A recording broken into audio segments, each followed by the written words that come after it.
Hey, Mark Shepard here from clearfearfast.com and crushanxiety.com. And I wanted to talk today just really briefly. One of my clients brought up a video I did a long time ago. It was almost 4 years ago. I was learning to cross-country ski, and I had fallen down on a hill because I had no control. I had not learned how to control the skis, and I don't know if it's even possible to control cross-country skis. But what I noticed is I fell down on this hill. I wiped out pretty well. I didn't hurt myself, but I broke one of my ski poles, so there was some force involved. And then I came to this, on another day, I came to a hill that was not that big a deal. It was wide and open, and I had a straight shot. There were no trees or rocks or anything in the way.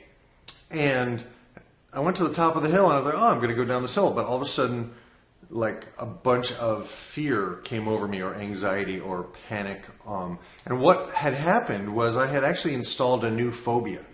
And the way this works is that we have some kind of intense experience, and it's such an imprint on us. It's kind of like putting your hand on a hot stove. It's like, oh, I'm not going to do that anymore.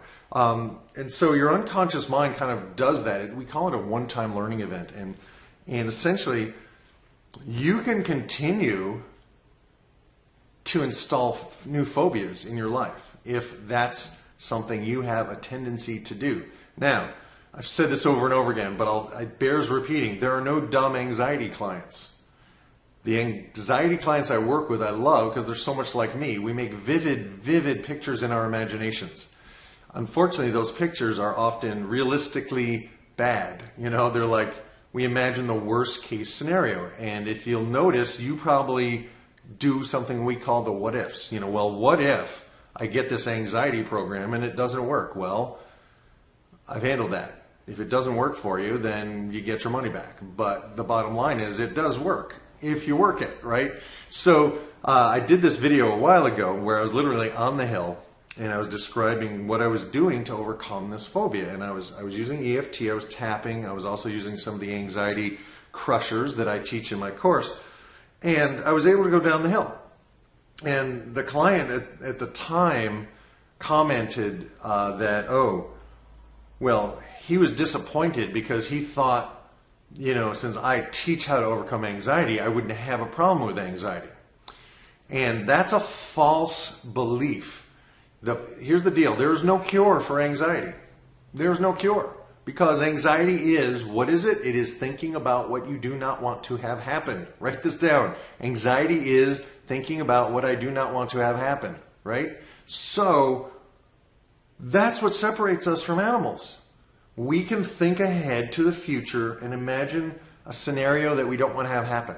And then we can take action now to make sure that it doesn't happen, right? So essentially there's a process that the complete process is thinking about something in the future, like in our evolutionary terms it was, we thought towards the winter and we didn't want to starve to death or freeze to death. So in the present, we dried food, we made clothing, and we built shelter. And we collected lots and lots of firewood so that we could stay warm through the winter, right? So the first part of anxiety is thinking about what you don't want to have happen. The second part is actually taking action in the now to make sure that something happens that you do want to have happen, right? So you think about the future and you think, oh, I don't want to freeze to death. So you take action in the present and you set aside provisions, you take steps so that you have a warm place, you have firewood, you have these things handled, right? Because we can't foresee everything, but that ability to look out into the future gives us power. Now, in today's world, all that stuff is handled for you, right? Chances are, if you're watching this, you have a computer. You probably have a roof over your head. You probably have running water. You probably have clothes. You probably even have a car. You probably have a family that cares about you. There's not a whole lot that you have to really worry about, right? So why do you worry anyway? That's a question. You may be watching the news. You may be watching television, which all is designed hypnotically to engage your anxiety and make you feel like you need a product to solve a problem. And even my Crush Anxiety course, I could do a much heavier sell.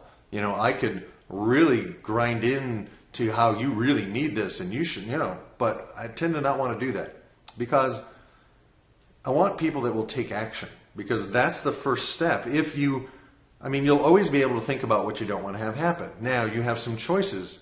Once you get the anxiety program, the Crush Anxiety Secrets, you'll have 7 or 8 different things you can do once you catch yourself thinking a thought about what you don't want to have happen, right? So, thought, oh my gosh, I don't want that to happen. Okay. Oh, I just thought an anxiety thought. Okay. Well, what do I want to have happen? Okay. And then you go out into the future and you look back, seeing yourself in the new scenario, right? So that's just one technique. There's a bunch of them, and the thing is, if you run them in order, if you run them daily, if you run them just like, you probably eat every day, right? Well, you think every day, so you're going to need to practice the anxiety crushers every day. What I get over and over from clients, and I'm going to be working with someone next week who emailed me and he was concerned, well, how many sessions will it take for me to cure my anxiety? Well, as many as you need.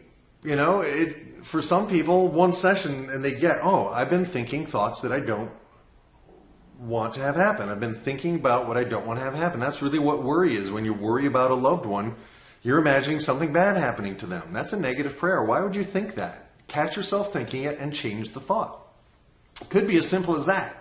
And for someone who gets that and has no secondary gain for being anxious, boom, that's the cure. That's it. That's the anxiety cure. But for many people, that seems to be too much of a leap.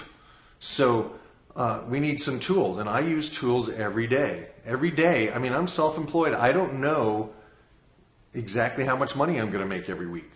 I don't have that nailed down.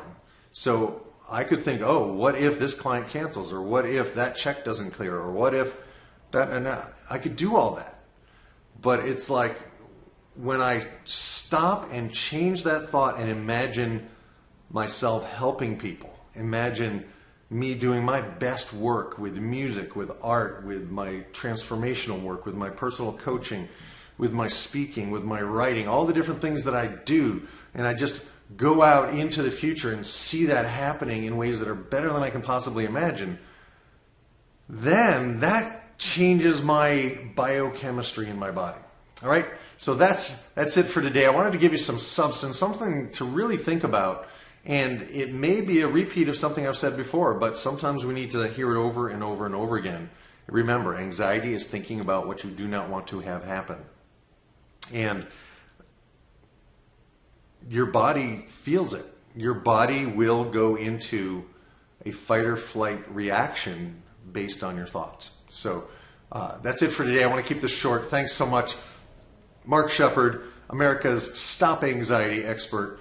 And just a couple of quick thoughts here for you. And I want you to really apply these principles in your life and see what happens. And let me know. All right? Thanks so much.